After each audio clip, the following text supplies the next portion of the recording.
ಗುರುಭ್ಯೋ ನಮಃ ಗಣಪತಿ ನಮಃ. ನಿಗೂಢ ಜ್ಯೋತಿಷ್ಯ ಫಲ ಚಾನಲ್ಗೆ ಸ್ವಾಗತ. ವೀಕ್ಷಕರೇ, ಇವತ್ತಿನ ವಿಡಿಯೋದಲ್ಲಿ ಕರ್ಕಾಟ ರಾಶಿ ಈ ತಿಂಗಳು ಏಪ್ರಿಲ್ ಹೇಗಿರುತ್ತದೆ ಎಂದು ಈ ತಿಂಗಳ ಏಪ್ರಿಲ್ ಮಾಸ ಭವಿಷ್ಯವನ್ನ ಈ ವಿಡಿಯೋದಲ್ಲಿ ನೋಡೋಣ ಬನ್ನಿ.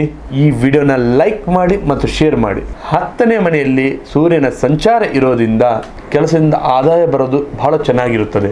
ನಿಮ್ಮ ಹಳೆಯ ಪರಿಶ್ರಮಕ್ಕೆ ಈ ತಿಂಗಳು ನಿಮಗೆ ಫಲಿತಾಂಶ ಸಿಗುತ್ತದೆ. ಈ ತಿಂಗಳು ಯಾವುದೇ ಕಾರಣಕ್ಕೆ ಭಾವನಾತ್ಮಕವಾದಂಥ ನಿರ್ಧಾರ ತಗೊಳ್ಳೋದು, ಯಾರಿಗೂ ನೀವು ಸಾಲ ಕೊಡಬೇಡಿ. ಕೊಟ್ಟ ಹಣ ಯಾವತ್ತೂ ವಾಪಸ್ ಬರೋದಿಲ್ಲ. ನಿಮ್ಮ ವೃತ್ತಿ ಬಗ್ಗೆ ಮತ್ತು ನಿಮ್ಮ ಜೀವನದ ಬಗ್ಗೆ ನೋಡಬೇಕಾದರೆ ವೃತ್ತಿ ಕ್ಷೇತ್ರದಲ್ಲಿ ನಿಮ್ಮ ಸ್ಥಾನಮಾನಗಳು ಹೆಚ್ಚಾಗುತ್ತದೆ. ಹೊಸ ಪ್ರಾಜೆಕ್ಟ್ಗಳಿಗೆ ನಿಮಗೆ ಲೀಡರ್ಶಿಪ್ ಅವಕಾಶ ಸಿಗುತ್ತದೆ. ನೀವು ಸರ್ಕಾರದ ಕೆಲಸದ ಮೇಲೆ ಪ್ರಯತ್ನ ಮಾಡೋದಿದ್ದರೆ ಈ ತಿಂಗಳು ನಿಮಗೆ ಒಳ್ಳೆಯ ಸುದ್ದಿ ಸಿಗುತ್ತದೆ.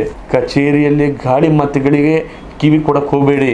ನಿಮ್ಮ ಕೆಲಸದ ಮೇಲೆ ಗಮನವಿರಲಿ. ಯಾರೆಲ್ಲ ಬಿಸ್ನೆಸ್ ಮಾಡ್ತಿದ್ದೀರಾ ಅವರನ್ನೆಲ್ಲ ನೋಡೋದಾದ್ರೆ, ನೀವ್ಯಾರಾದ್ರೂ ಹೋಟೆಲ್ ಉದ್ಯಮ, ಹೈನುಗಾರಿಕೆ ಮತ್ತೆ ರಿಯಲ್ ಎಸ್ಟೇಟ್ ವಿಚಾರದಲ್ಲಿ ಇದ್ರೆ ಈ ತಿಂಗಳು ನಿಮಗೆ ಭಾರಿ ನಿಮಗೆ ಲಾಭ ಇದೆ.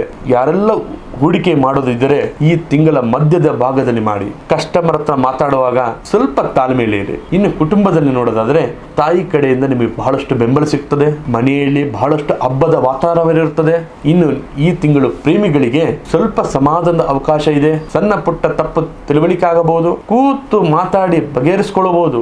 ಮನೆಯಲ್ಲಿ ಶುಭ ಕಾರ್ಯಗಳ ಚರ್ಚೆ ಆಗುತ್ತದೆ. ಇದರಿಂದ ನಿಮ್ಮ ಮನಸ್ಸಿಗೆ ತುಂಬಾ ಖುಷಿ ಕೊಡುತ್ತದೆ. ಇನ್ನು ನಿಮ್ಮ ಆರೋಗ್ಯದ ವಿಚಾರಕ್ಕೆ ಬಂದರೆ, ಮತ್ತೆ ಕಟಕ ರಾಶಿಯವರು ಬಹಳ ಮನಸ್ಸಿಗೆ ಎಮೋಷನ್ ಆಗುವಂತ ವ್ಯಕ್ತಿಗಳು. ಪ್ರತಿದಿನ ಪ್ರಾಣಾಯಾಮ ಮಾಡಿಕೊಳ್ಳಿ. ಇನ್ನು ಮತ್ತೆ ಸೋಮವಾರ ದಿನ ಶಿವನ ದೇವಸ್ಥಾನಕ್ಕೆ ಹೋಗಿ ಕೇವಲ ಹಾಲಿಂದ ಅಭಿಷೇಕ ಮಾಡಿ. ಹುಣ್ಣಿಮೆ ದಿನ ನೀವು ಚಂದ್ರನ ದರ್ಶನ ಮಾಡಿ.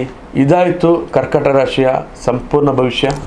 ಈ ವಿಡಿಯೋ ನಿಮಗೆ ಇಷ್ಟ ಆದರೆ ಲೈಕ್ ಮಾಡಿ ಮತ್ತು ಶೇರ್ ಮಾಡಿ. ಹಾಗೆ ನಿಮ್ಮ ಜೀವನದಲ್ಲಿ ಎಂಥ ಘೋರ ಸಮಸ್ಯೆಗಳಿದ್ರೂ ಕೂಡ ಈ ಡಿಸ್ಪ್ಲೇಲಿ ಕಾಣ್ತಕ್ಕಂಥ ನಂಬರಿಗೆ ಕರೆ ಮಾಡಿ ಪರಿಹಾರ ಪಡೆದುಕೊಳ್ಳಿ.